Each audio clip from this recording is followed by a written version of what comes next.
बिस्मिल्लाहिर्रहमानिर्रहीम। आज आपके साथ एक और गज़ल को डिस्कस करता हूँ। इस गज़ल का जो रदीफ़ है वो है, तुम्हें ज़ेब ही नहीं देता। जो इंसान है जिसको अल्लाह ताला ने इतना बड़ा एज़ाज़ बख्शा है कि उसको दुनिया के अंदर एक खिलाफत दी है और हम बहैसियत मजमूई भी इस दुनिया के ऊपर हाकिम है, बाकी सारी चीज़ों को हमारे मातहत कर दिया गया और हम अपनी ज़ात के अंदर भी एक ऐसी शनाख्त रखते हैं जो बाकी जानदार नहीं रखते, बाकी जानवर, बाकी हयात नहीं रखती। हमारे अंदर एक कल्ब है, हमारा अल्लाह के साथ एक ख़ास ताल्लुक़ है और हमें ख़ास इम्तहान में डाले गए हैं। तो उस तनाजुर में कुछ चीज़ें हैं जो इंसान को ज़ेब देती हैं और कुछ चीज़ें इंसान को ज़ेब नहीं देती। तो उसको देखकर यहाँ पर कुछ अशार हैं, वो मैं आज आपके साथ डिस्कस करता हूँ। उनमें से कुछ अशार जैसे है कि जहाने फ़ानी के मेले में ढूंढते क्या हो, जहाने फ़ानी के मेले में ढूंढते क्या हो, कोई खिलौना तुम्हें ज़ेब ही नहीं देता। जैसे बच्चे किसी मेले में जाते हैं और वहाँ वो कोई खिलौना लेते हैं और उसको थोड़ी देर के लिए खेलते हैं और उसके बाद उन बच्चों ने बड़े हो जाना होता है, ज़िंदगी में किसी चीज़ के लिए आगे बढ़ जाना होता है। वो खिलौना ज़िंदगी भर के लिए उनके साथ नहीं होता।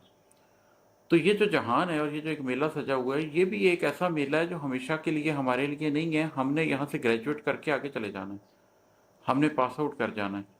तो यहाँ पर हमें कोई खिलौना दे भी नहीं देता। ये जो दुनिया का सारा मालो मता है, ये जो दुनिया की सारी आसाइशें हैं, ये सारी सिर्फ वक्त के गुजारने का एक तरीका है। इनके अंदर हम खो नहीं सकते इन्हें खिलौना समझ के। जिस तरह एक बच्चा एक अपने खिलौने में खो जाता है और वक्त गुजारता है, उस तरीके से हम यहाँ पर वक्त अपने खिलौने के अंदर खो कर नहीं गुजार सकते। तो हमें इस जहान फ़ानी के मेले में क्या ढूंढते फिरते हैं, ये सारा मालो मता का जो कारोबार है, ये सारे जो खिलौने हैं, ये हमें ज़ेब ही नहीं देते। और है कि ये कह के खाक की चादर ही ओढ़ ली मैंने, ये कह के खाक की चादर ही ओढ़ ली मैंने, यहाँ बिछोना तुम्हें ज़ेब ही नहीं देता।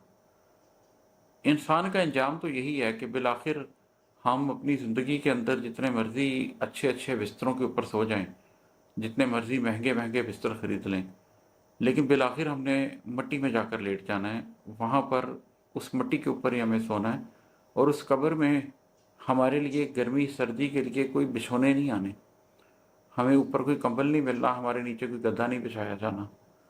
तो जब ये बात हम समझ ही जाते हैं और इस दुनिया में ही अगर हम इस चीज़ को जान जाएं और इसके लिए तैयारी कर लें, तो हम लोगों की ज़ात के लिए कितना अच्छा हो सकता है।